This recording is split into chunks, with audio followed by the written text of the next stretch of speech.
Scott, what is your solution for seeing cooperation between the city and county, and particularly at the airport? As I understand it now, the township collects the taxes from the businesses there.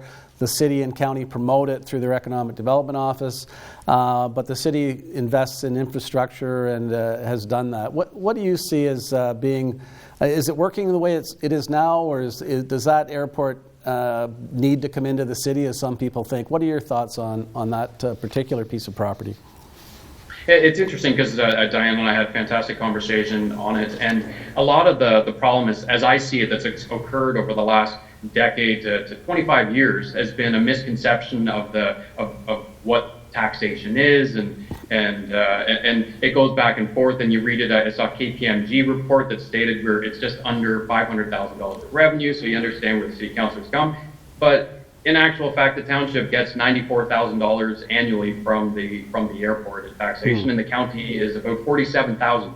So relative to the city of Peterborough's budget, you're talking about 0.15% of your overall budget. So it amazes me that people get stuck on that component of it. And Dianne and I can laugh about it because they exist, and they exist in the media too. So I think we need to look beyond that and say, what is it we're trying to solve here?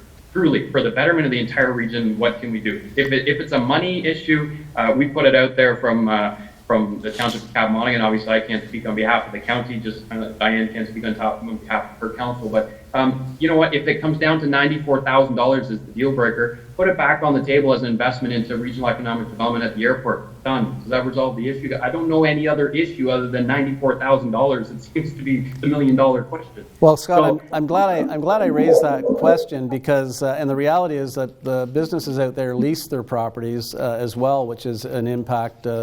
It's an airport, so they don't actually buy the property. So you've got your message across, and I think that's a good one. Dianne, do you agree with that, or does the city want to get its hands on that $94,000? I mean, again, I think, there's differing perspectives. The city, ultimately, there's, discussions about wanting to have sort of control over that. Certainly the piece around having, serviced land is the other big major equation, like part of the equation. Again, I think that the financial piece, as Scott was saying, is, certainly something that if we're looking at it with fresh eyes, like these are solvable problems. In the past, it seems like there's been an unwillingness to creatively solve them. So I think that, as he said, we had a conversation about, well, okay, we're trying to solve this. What are the options? What makes sense? And how do we get there? Rather than sort of the historical headbutting that sort of precedes us. The thought, the phrase, not one blade of grass, is coming back to me from 20-something years ago. So that's great to hear you're on the cooperative path. The 90s are like, 90s fashion is coming back, but not 90s attitudes. Yeah, yes, well, and now Jay, you smoke it as opposed to giving it back and forth. So see how times have changed. More tax revenue. Yes, and make some profits off it. Very good, legal ones, that is. I want to talk a bit about housing. I have occasion to head down through Cavan Monaghan and down County Road 10. We've got my father-in-law's in long-term care and a fantastic long-term care home there. When we can visit, we're down there often. One thing that jumps out at me, Scott, is a fast-growing development. Even with COVID, it has progressed. And the whole scope of Millbrook seems to be changing, but it shows the pressures on our communities with that big subdivision going in there, and I'm sure it'll have some pressures on your community. Is there also an issue with affordable housing in a smaller community like a Millbrook? I know you cover more than just that village, but... Yeah, absolutely. So we do have the Millbrook Manor, which has some rent geared to income. It's specifically slated towards the senior population.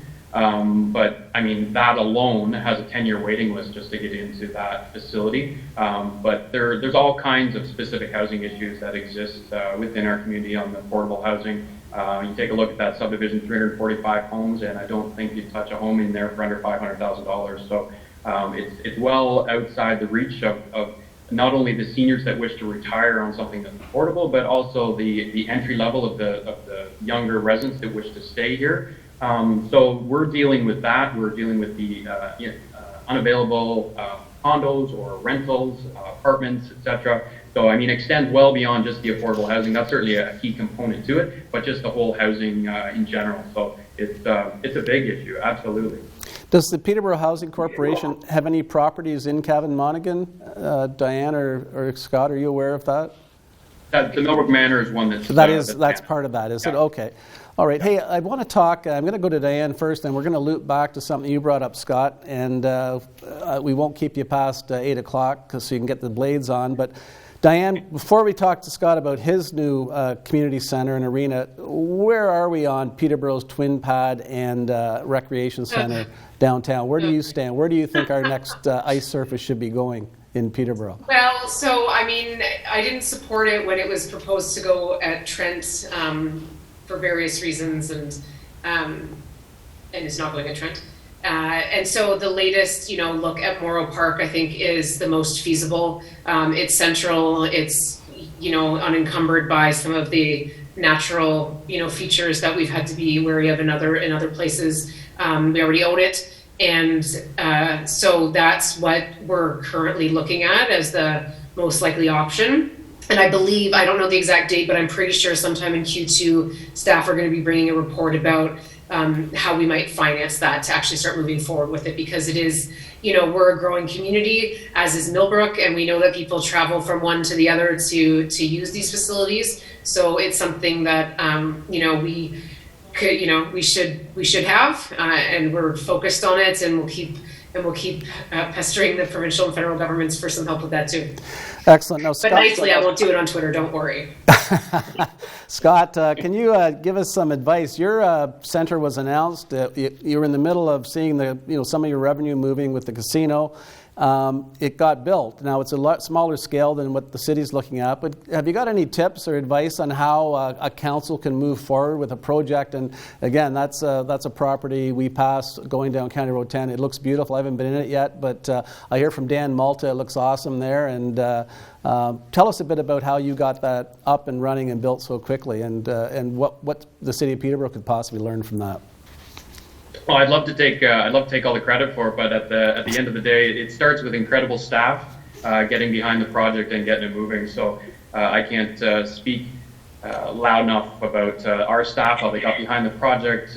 We borrowed the services of Mary Gallup, longtime city employee. Right. It was absolutely instrumental to that project. But no, we got behind it early. We recognized with the municipal cycle that we had to be committed by spring of 2018, so it didn't become an election issue, because we've had those before, and we didn't want another plan on the shelf, because it does happen. That's what happens with the election cycle. So we committed to getting it. The motion was in March of 2018, and we had the doors open by September of 2019. But we did involve the community. We actually had council meetings on school buses that we toured with residents from around the township, all around Ontario, looking at all the facilities. We had our checklist, checked off what we wanted, and at the end of the day, we decided what we wanted to move forward with. And did it please everybody? Absolutely not. We are missing the quad pad. We don't have an Olympic-sized pool, and we don't have weights for everybody. But you know what? We have what we was supported in our Parks and Rec master plan, and we've got it done, because we were very concerned with scope creep.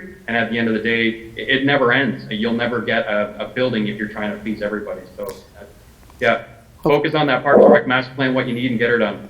Now, Scott, I do have a quick question on that. Do you let people from the city of Peterborough rent that space? Oh, absolutely. Okay. Absolutely. Yeah. I don't know. It's pretty slim pickings right now, because there's a half-hour break between every hour or hour and a half ice slot, right, for the COVID cleanup and everything else.